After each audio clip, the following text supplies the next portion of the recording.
Hey, it's Mindy with Astrology by Love, here today for Aquarius Sun and Aquarius Rising's horoscope.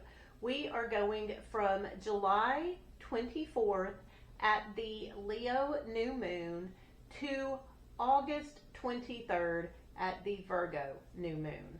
So I appreciate you hanging out with me today. I'm doing something special for Leo season.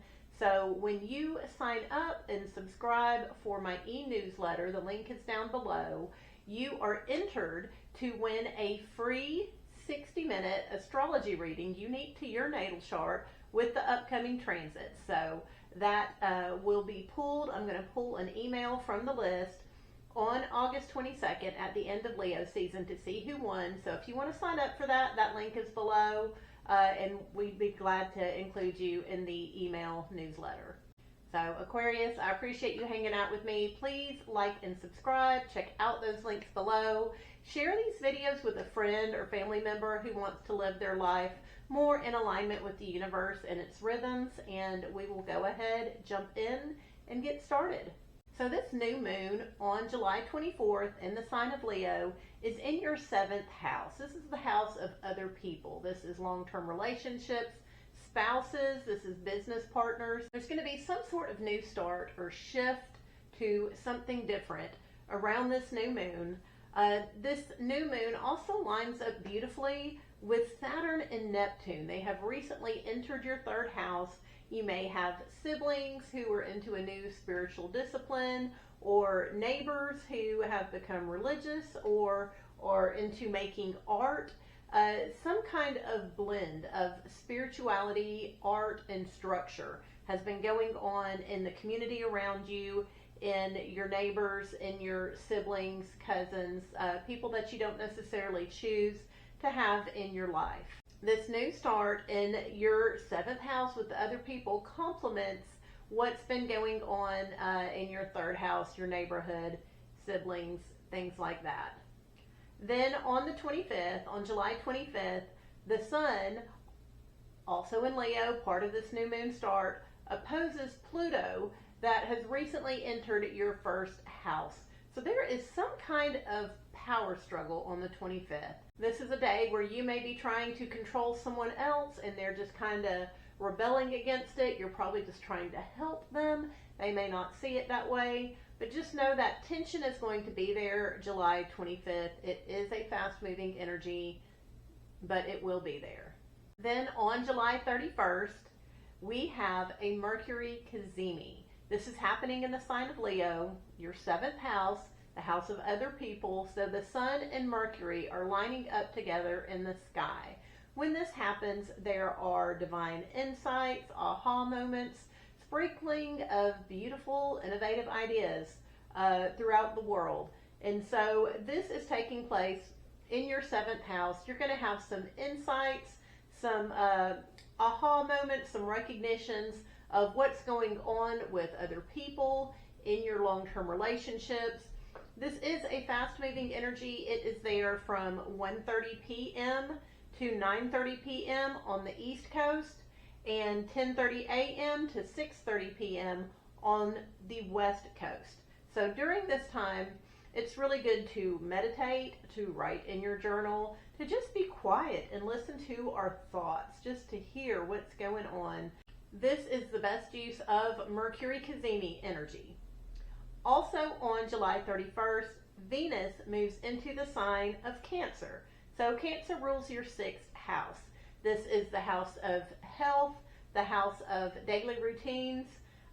Jupiter moved in there back in June, and now Venus is going to be there. And so you are really going to just enjoy running errands. Doing the mundane, doing the monotonous is just going to be kind of joyous. You'll be listening to music, maybe running around with a cupcake in your hand, but just enjoying your daily life. And so Venus moves into Cancer on July 31st and will be there throughout August.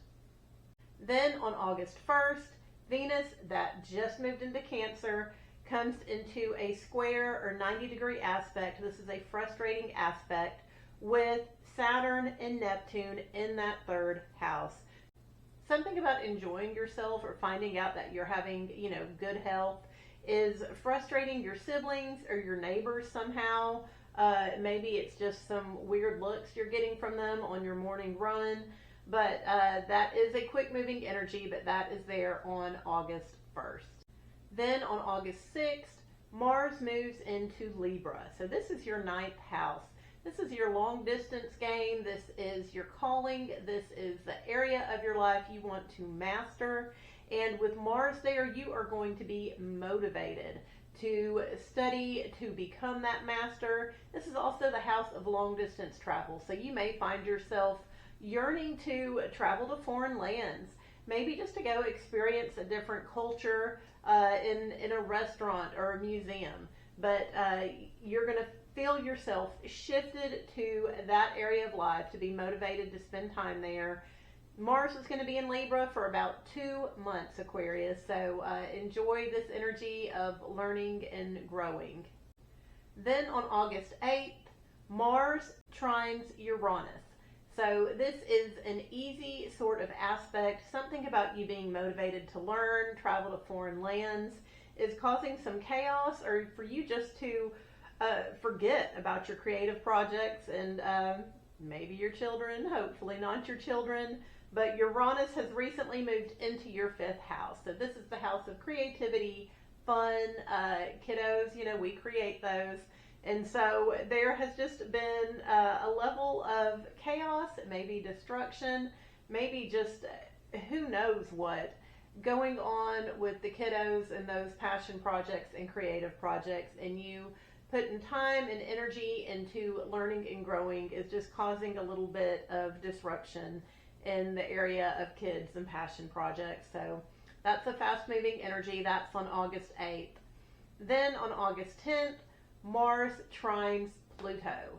So Mars is once again in that 9th house of higher learning, long distance travel. This is the area of your life where you're wanting to master things, and it makes this beautiful connection with Pluto in your 1st house. So something about your learning and going after these goals is transforming maybe your physical looks, maybe just your reputation, how you're seen in the world. But this is a beautiful energy. It's also a fast-moving one. That is on August 10th. Then on August 11th, we've been feeling this energy build up. Uranus sextiles Saturn. So Uranus has been in that 5th house, creativity, kids, passion projects. Saturn's going through your 3rd house. This is community and siblings, and something about letting go of those passion projects or chaos with the kids is causing some sort of restriction with your siblings, with your cousins, within the community. Maybe these are standards, maybe these are some new rules that are cropping up, but that is a bit of a chaos, organizational, working together type of energy that comes to a head on the 11th. We're going to feel it building a few days beforehand, and probably dealing with the fallout of it for the rest of the week. But that comes to a head on August 11th. Then on August 12th, Mercury stands still in the sky. So Mercury is in that 7th house. This is other people, spouses, business partners, and it is going to stand still and start going direct. It's been going retrograde. So whenever Mercury stands still in the sky, it's not a great day for communication, normally not a good day for traffic. A lot of progress that typically takes place when Mercury stands still. This is taking place in your 7th house. It's probably not a good day to try to communicate with your partners, your spouses, others in your life. Also on August 12th, Venus and Jupiter come together in the sky. It's called a conjunction. So there is a conjunction of Venus and Jupiter. This is in the sign of Cancer. This is your daily routines. This is your health. And so you're going to be enjoying yourself immensely out running errands. Probably because no progress is getting done with Mercury standing still in the sky. But you will definitely be enjoying yourself just in your daily world that day. So pencil in August 12th on the calendar, because that'll be a good day. Then on August 14th, Mars sextiles Mercury. So Mercury is going very slow in the sky. It just stood still on the 12th. So it's going very slow, and Mars sextiles Mercury. So Mars is in that ninth house, that long distance travel, higher calling, becoming a master, and it makes a connection with Mercury in that seventh house, long-term relationships. These are the people in your life. So something about being motivated to learn, to go the distance, is causing communication with your spouse, with others, about your spouse, and about others. When Mercury and Mars are sextile, this is quick thinking, fast talking. This could be verbal aggression. This is a very fast mind. And so what's interesting about this connection is that Mercury is picking up speed. So Mercury continues to pick up speed. On the 15th, Mars passes Mercury. And then Mercury continues to build its speed. And then on August 18th, Mercury sextiles Mars. So this energy of fast talking, fast thinking, this is fast driving. This is road rage. This is an excellent signature for road rage. This is normally a very fast moving energy, but it is going to be there from the 14th through the 18th. So be aware of this, Aquarius. If you've got a guru or a teacher in that ninth house issues that's teaching you and mentoring you, they may have words with your spouse or with your business partners about something. Just be careful on the road because traffic's going to be a little crazy. Nobody's going to be driving the speed limit. And that is from the 14th to the 18th of August. Then on August 22nd, the sun moves into Virgo. So this is your 8th house. This is the money you share with your partner. This is secrets you keep with your partner. This is bedroom pleasures with your partner. And so just enjoy this time of year. This is part of your yearly cycle, and the sun is just shining its light on that area of your life. Then on August 23rd, we have a interesting new moon. So this new moon is in the sign of Virgo. So this is at 0 degrees of Virgo. Whenever a planet is in the early degrees of a sign, 0, 1, 2, it's impulsive and kind of immature energy. This is very much like, I know stuff, therefore I'm going to do stuff, and there's not a lot of wisdom with it. We are going to be strongly wanting to have a new start in Aquarius. This is going to be in your 8th house, in this area of secrets, of shared resources with your partners, bedroom pleasures. There's going to be some sort of strong urge to begin something new, to have some sort of shift in that area of your life. Now, right after this new moon, both the sun and the moon square Uranus. So this new start is cut off, or there's some kind of chaos that reorganizes it in a way that you don't even enjoy it or want it that way anymore. We do have a very strong urge, though, to start something.